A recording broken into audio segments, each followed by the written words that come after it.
Nueve reinas. Grande Argentina. Nueve reinas. Valga esta película, no superior a muchas otras de la misma región del mundo, para rendir homenaje al cine argentino, uno de los más creativos a comienzos del siglo presente. Esta es la historia de un timador y un timado que, como en la vida, se alternarán los papeles a medida que ésta mude sus pieles. La historia del donde las dan las toman, en otras palabras. Tal vez esta cinta fuera mi primera aproximación al cine argentino y mi descubrimiento del actorazo Ricardo Darín. Tan rico fue este cine argentino que en cada cinta se redescubría un género, una idea madre que nutriría en buena medida a todo el cine internacional hasta llegar a nuestros días. Ahora me ves, en América, Los Ilusionistas con Woody Harrelson, Morgan Freeman y algún que otro buen actor joven bebieron indudablemente de estas nueve reinas.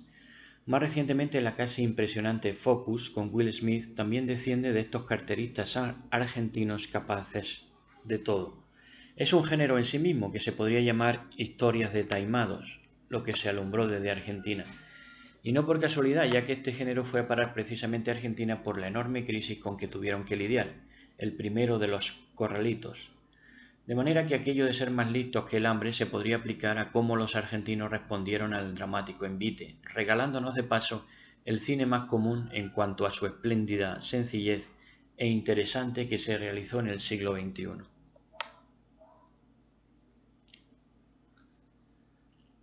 Gattaca, prodigios fuera de control.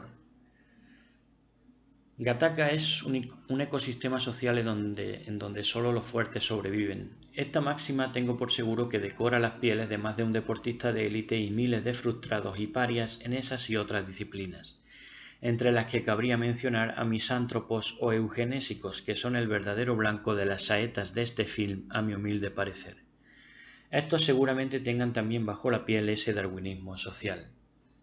Un chico capaz de enfermar y no regenerarse con sueros de laboratorio y sangre nueva cada día como el que interpreta el siempre magnífico Ethan Hawke, un chico infiltrado en ese sistema de suprema asepsia y sumum de la selección natural, raspándose, casi desollándose la piel en la ducha para que no le descubran células muertas, es capaz de hacer cosas y rendir a mayor nivel que sus compañeros máquinas, incluido ese Jude Law que hace de su mejor amigo, desangelado y atormentado por todo lo que otros esperan de él.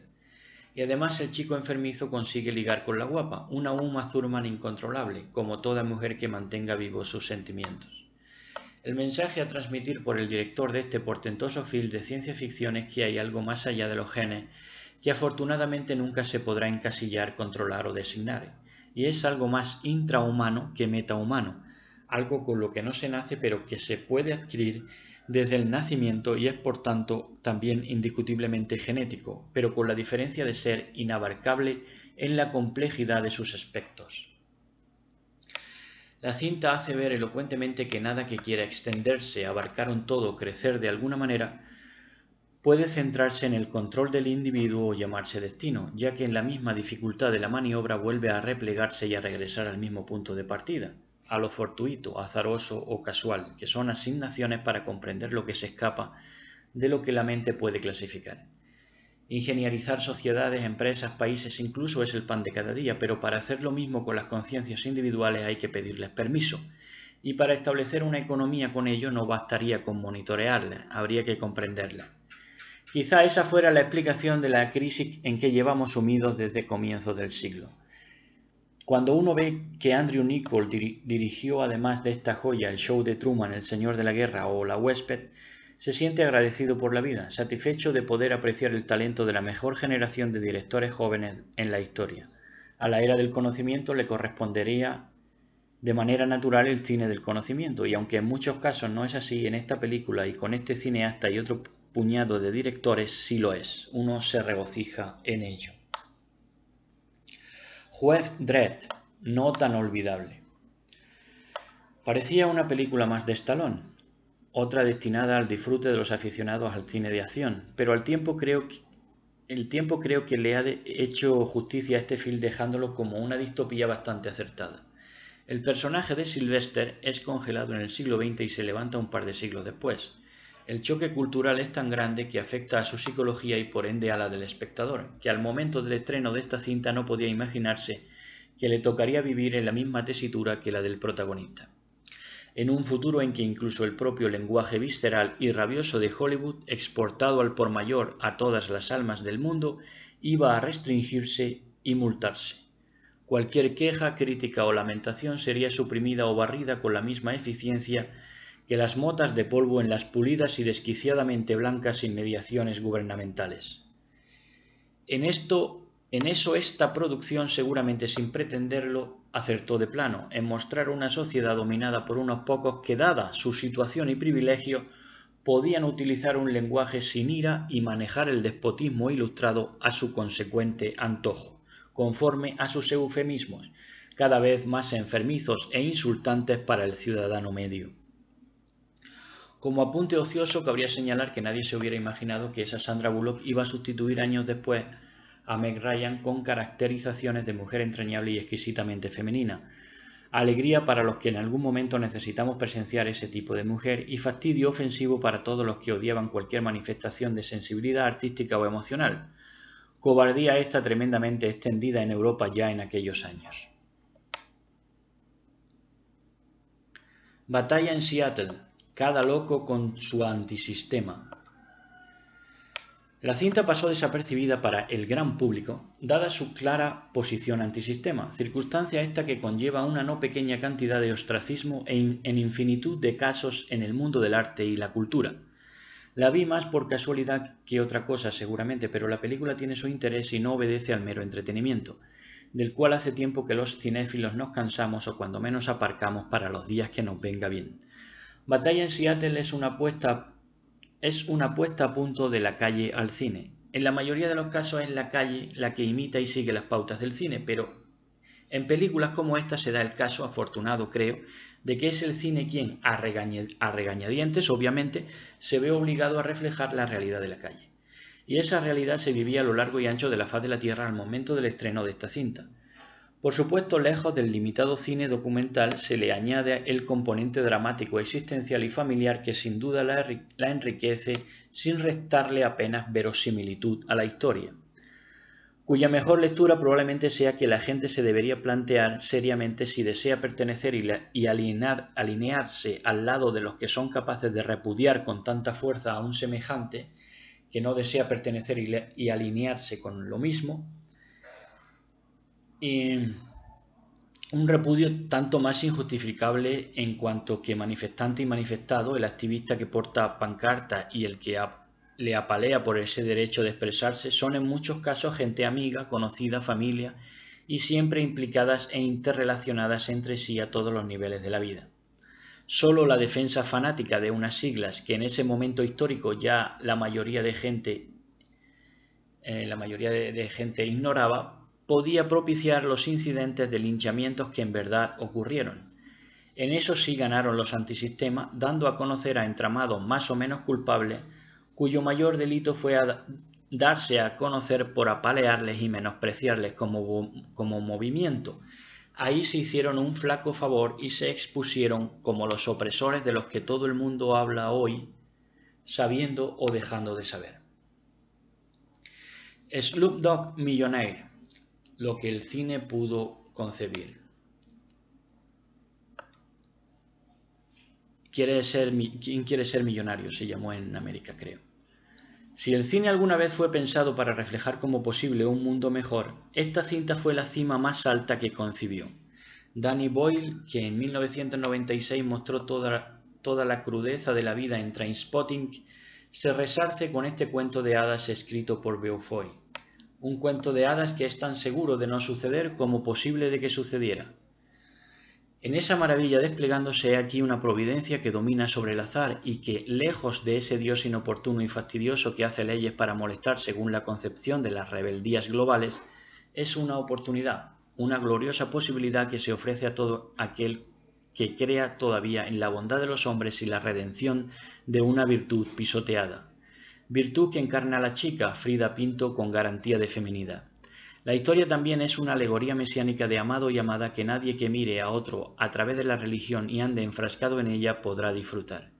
Aquí la religión estalla en oropeles y lluvias de pétalos de papel para convertirse en una celebración, que es lo que estaba llamada a ser desde el comienzo. Los indios, que fueron los primeros en saber de dioses y de sus leyendas, parece que han sido los primeros en apercibirse de ello.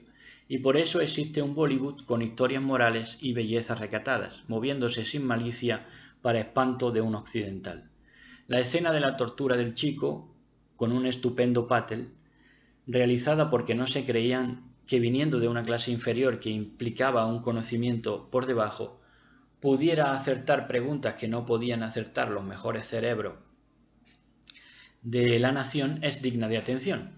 Por un lado, los verdugos han dejado de creer en la magia de la vida, en los milagros, en lo insólito, y por más que dijeran creer en algo, sin creer en esto ya no creían en nada. Y por otro lado, impactados y colapsados por no haber sabido concebir el portento que tenían delante, se ven en un momento crepuscular. No saben si matar al muchacho o hacerlo un dios. Ese retrato es espléndido y coetáneo de todos nosotros. Mulholland Drive, estrellas que queman. Una película de Hollywood sobre Hollywood, una de las pocas ideas creativas que tuvo el cine de masas a comienzos del siglo XXI, a costa de mordisquear su historia como el perro sarnoso hace con su propia herida. Y dentro de vivir de su pasado, del cine dorado de los 50, por ejemplo, David Lynch nos llegó con una de lesbianas de alto voltaje sexual.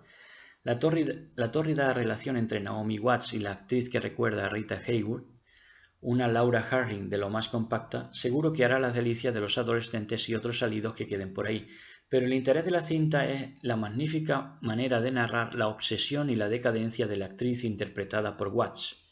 Una actriz relegada a un segundo plano en la industria del cine que vive enfermizamente a través de la actriz de éxito, intentando volcar su fracaso agarrándose a una relación obsesa que acaba desquiciándola y haciéndola otra de esas famosas muñecas rotas que poco tienen o tenían de ficción en ese mundillo de mitos y estrellas en cuyas parábolas y vuelos ardían un buen puñado de vidas que quisieron aferrarse a ellas.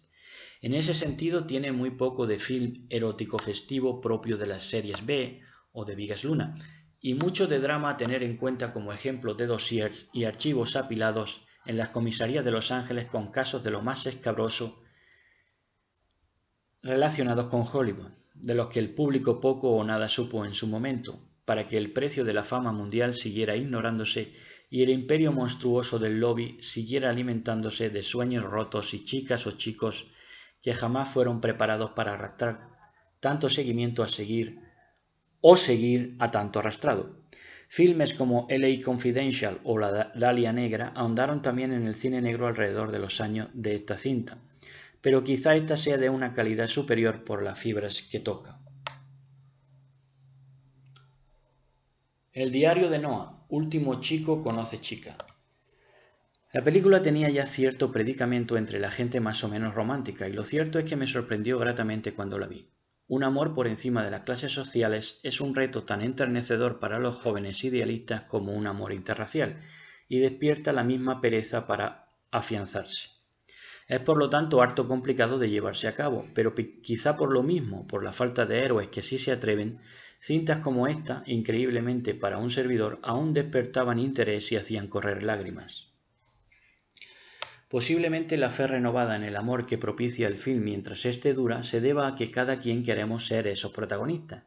Queremos haber vivido esas vidas, pero al mismo tiempo nos puede pensar que al correr de los años podemos dejar de amar, o que nos dejen de amar, o peor que todo, que nos olviden u olvidar lo más importante de nuestra vida.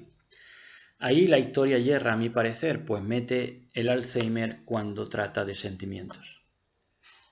No creo que corresponda tratar la enfermedad como un drama amoroso porque es una tragedia vital. El espectador se siente un poco mal teniendo que tomar parte de una convalecencia que intenta ser donde tenga lugar la última prueba de amor de Noah, y como alegato para el buen trato de la enfermedad con la fuerza del cariño está muy bien, pero como conclusión de la gran historia de amor no se hace justicia a sí misma.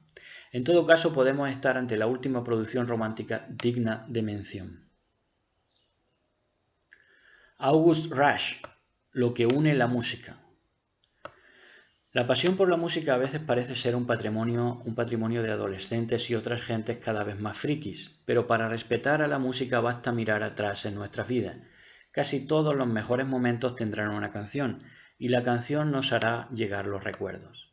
La mediatización de las discográficas, así como la canalización del talento musical a determinados intereses, está ya fuera de toda duda. El músico es una fruta a exprimir para cazatalentos y casas de discos, y muy difícilmente alguien podría quedar fuera de ese juego cada vez más macabro. Pero en este otro cuento de hadas que transcurre como tal desde el principio al final, se apuesta por y se homenajea a la sensibilidad musical. Y lo mejor traído es que esa sensibilidad musical es en la mayoría de las veces un talento bruto, un don innato perfectamente atraído con los genes y el trabajo de manera tan natural como la propia respiración. La precocidad de un Mozart o la sordera de un Beethoven nos dejan pasmados al respecto de cómo se reparten los dones y aptitudes en esta vida. El niño perdido, incomprendido, sin auspicio, pero capaz de hacer música y ver música en todo, es una prueba de que esos dones continuarán, aunque tenga que ser furtivamente mientras el mundo sea mundo. La cinta también pretende conciliar y unir la música clásica y el rock mediante la bonita historia de amor de los padres del niño, pero eso ya es más complicado.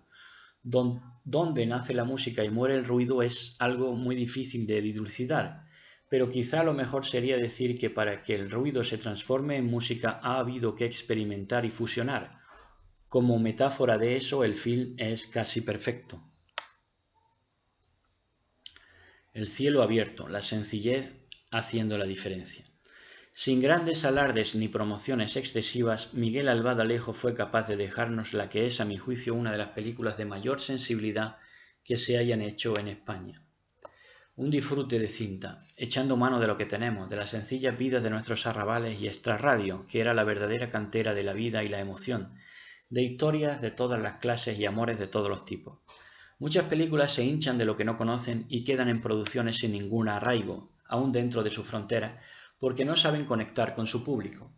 Este delicioso film es todo lo contrario, es una españolada, término que atormentó en aquellos años a los que tenían pretensiones de acabar en el Paseo de la Fama o ínfulas semejantes, una españolada de las que uno podía sentir orgullo y no vergüenza, y que mostraba un Madrid real y personajes que se pueden percibir con alegría como de carne y hueso.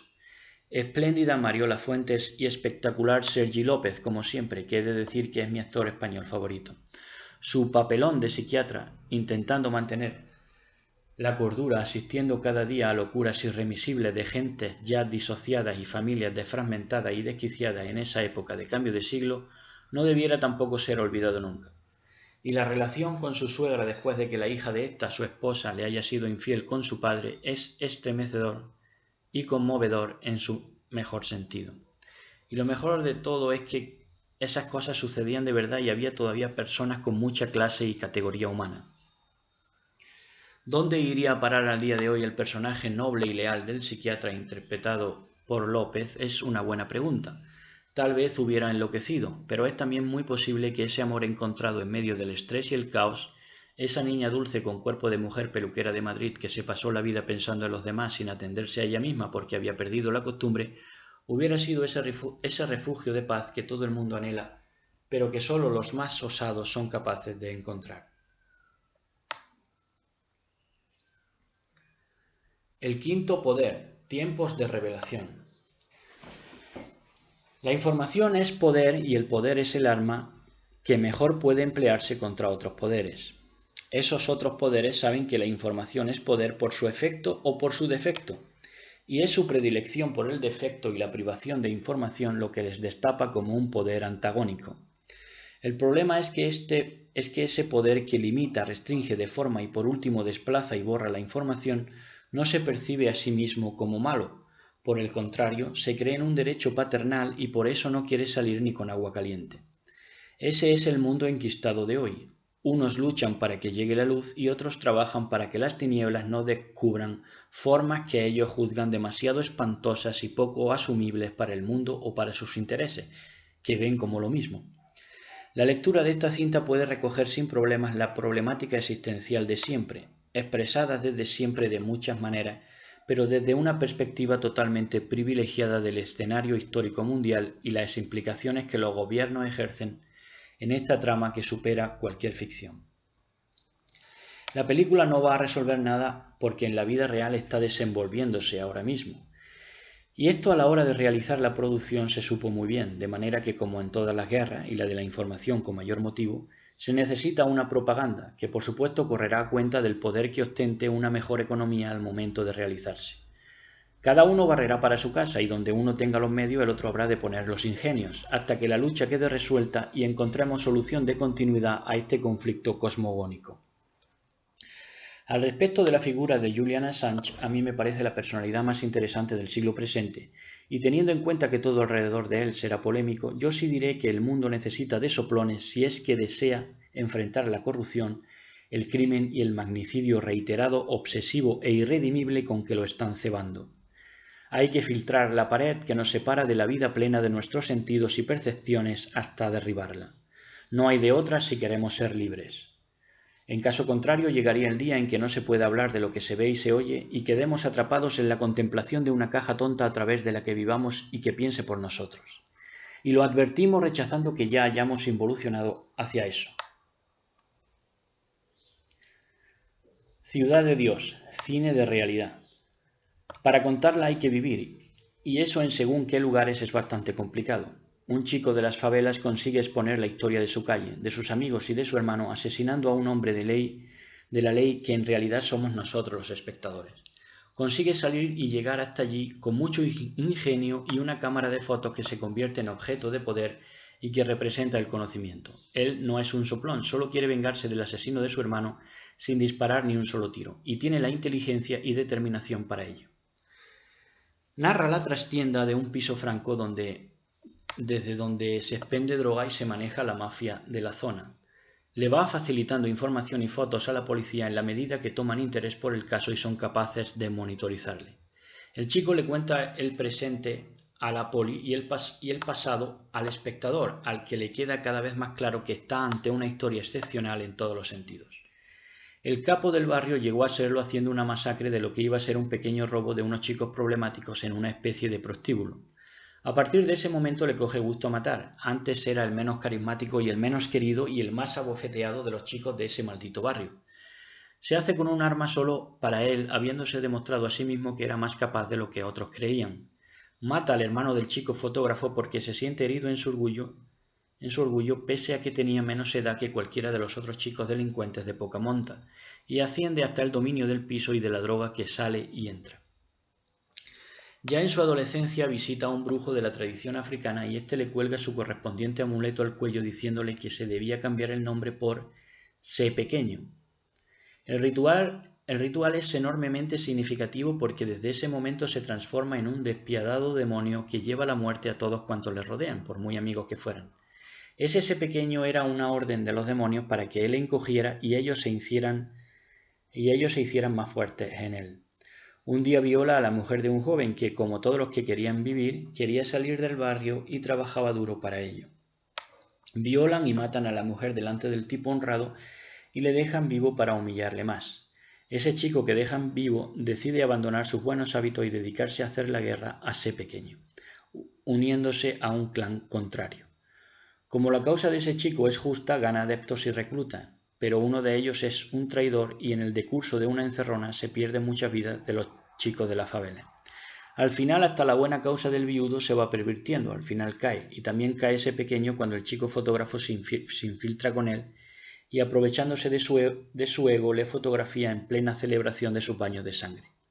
La foto sale en el periódico, sin saberlo ha firmado su muerte. Muere como vivió, acribillado por unos niños con ganas de hacerse de nombres que no despegaban 2 palmos del suelo. La historia de Sé Pequeño se acabó, pero las favelas estaban llenas de niños dispuestos a ser pequeños, en medio de extorsiones, chantajes y pagos por debajo de la mesa, sin los cuales toda la generación de esos chicos solo se hubieran tirado piedras, porque hasta armas les hacían llegar los poderes más aparentes.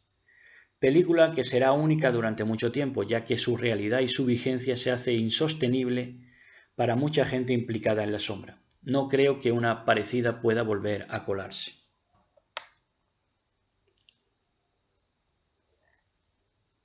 Resacón en Las Vegas, a falta de amor, noches como locas.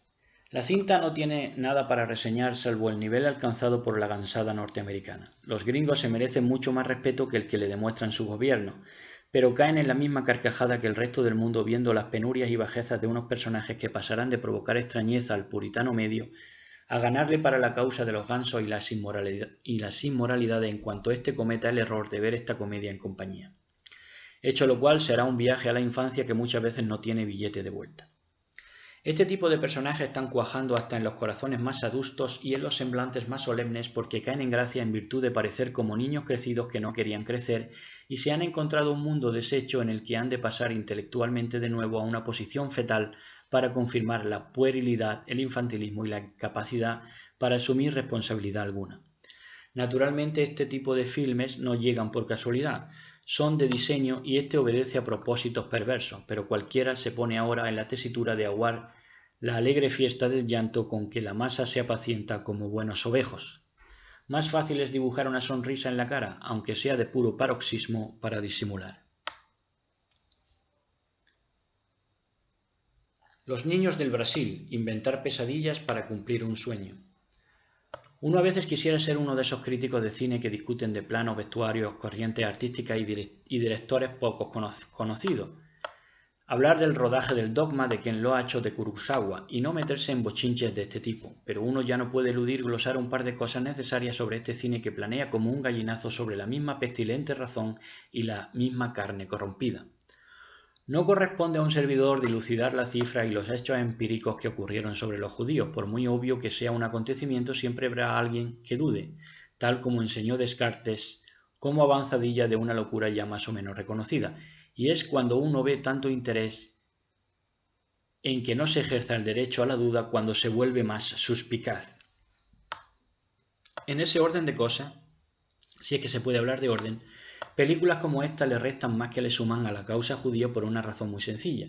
Es otra exageración, otra hipérbole, cuya única motivación concebible es seguir sirviéndole de shock al mundo, que por si no tuviera bastante con conciliar tanto su idea de humanidad como la de la divinidad, con lo que difícilmente se puede discutir qué ocurrió, se le ha ido apostillando un terror y un miedo a todo con historias como la presente de los clones de Hitler y la pervivencia del Dr. Mengele, que consiguen que se hagan obvios los infundios y al final no puedan cosechar otra cosa que un ridículo espantoso del que encima no se aperciben en su justa medida porque por la misma inercia de las cosas casi nadie se atreve a exponer honradamente y con mucho respeto lo que hemos esbozado.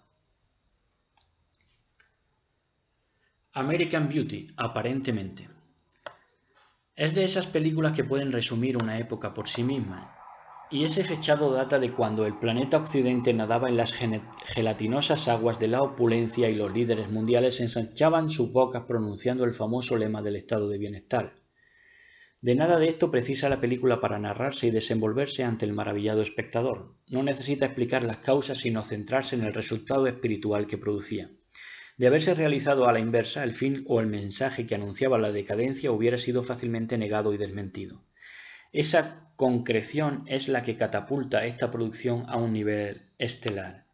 Kevin Spacey y Annette Bening hacen el del arquetípico matrimonio triunfador, de clásica pareja de elevado poder adquisitivo que resulta siempre ser la mejor anfitriona de cenas para desaburrir a otras parejas interesadas en el chisme que poco o nada tienen de interesantes. La siempre bonita Bening en su interpretación vive para complacer a todos los idiotas que reparen en los detalles de su hogar, intentando atender a todos los gustos estéticos de sus veleidosos invitados y amigos.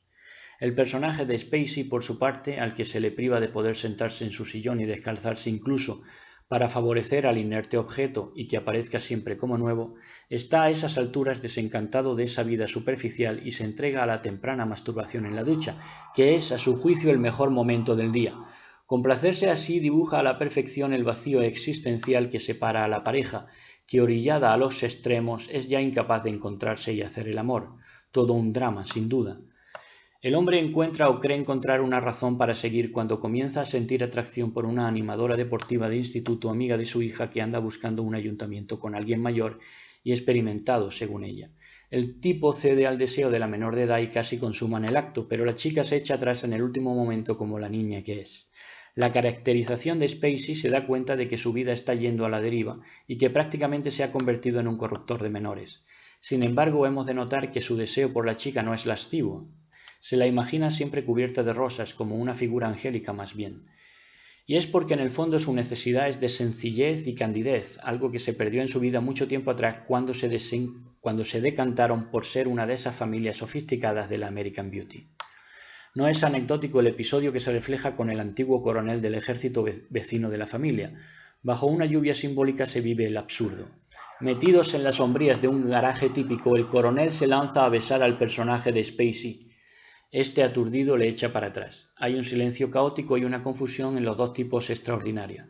El coronel seguidamente al desencuentro intenta suicidarse con un revólver, pero el personaje de Spacey, casi sonámbulo y ya medio catatónico, lo ve venir, regresa y evita que el exmilitar se mate.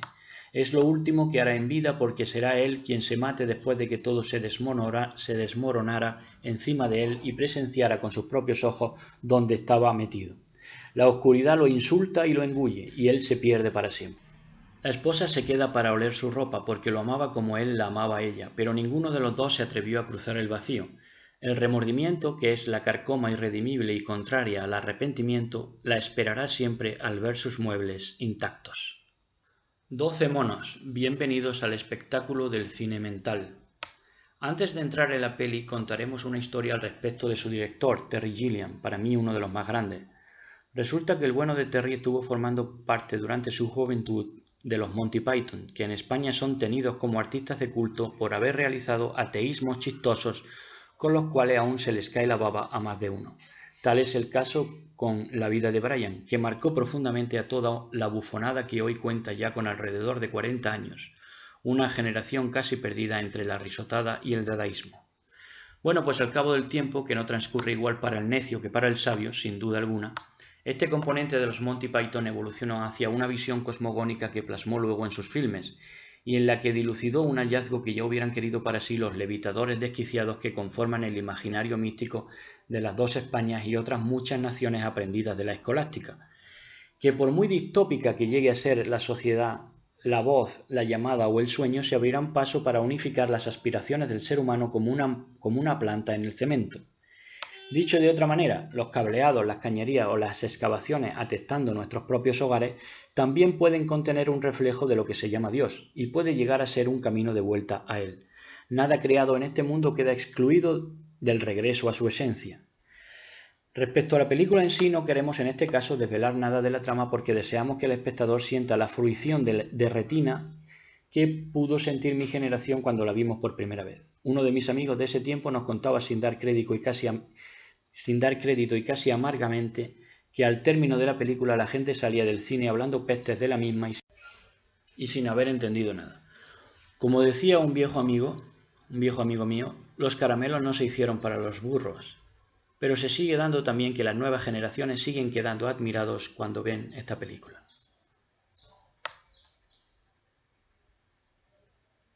Expertos en crisis, a la redención se va sin reformas. Creo que ese sabio que dijo de la existencia, paren este tren que yo me quiero bajar, al que por lo visto solo le dio tiempo de acuñar esa frase porque nada más se supo nunca de él, pudo ser el instigador y precursor de esta más que correcta película. Una película en que un pasado idealista norteamericano ya solo puede ponerse en el mismo cajón que el de las conjeturas y dudas razonables. La amoralidad de los equipos de campañas políticas en el extranjero es de tal calado que se hace hasta difícil de ver. Uno debe cargarse de paciencia y no deja de preguntarse mientras la ve cómo carajo se va a resolver semejante aluvión de porquería. Luego uno va entendiendo que los personajes tendrán que abandonar sus vidas y sus deleznables trabajos en busca de un poco de decencia, pero nadie lo hace y la película avanza. Los personajes parecen buscar la salida forzando más las cosas. Más mentira, más manipulación y más disturbios provocados. Lo hacen como quien se pellizca para despertar de un mal sueño. Hacen todo el mal concebible para que sus conciencias puedan renacer y sentir alguna culpa, lamentarse de algo mientras se enriquecen a costa de engañar a las naciones, pero ya no pueden. Algo respira por ellos y les lleva a seguir obrando mal, y ellos hacen el mal para dejar de hacerlo alguna vez, pero nunca abandonan. No pueden o no se les permite, o las dos cosas. Sumido ya en la desesperanza, el espectador asiste al milagro de la redención. Habiendo dejado al país latino en una cruenta guerra civil y haber vuelto a fallar a la poca juventud del país que aún creía en el tío Sam, el equipo de campaña se va del lugar en un todoterreno de lujo. Por las ventanillas ven el país desmoronándose. Saben que allí no volverá a crecer la hierba y que son la peor versión de Attila. El personaje de Sandra Bullock sale del coche en medio de un atasco desoyendo al resto del equipo y se une a los enfurecidos campesinos. Al fin ha elegido su bando. Se queda con ellos y renuncia a todo. A un coste muy alto se ha redimido. Entonces uno comprende que nadie se salva si no quiere.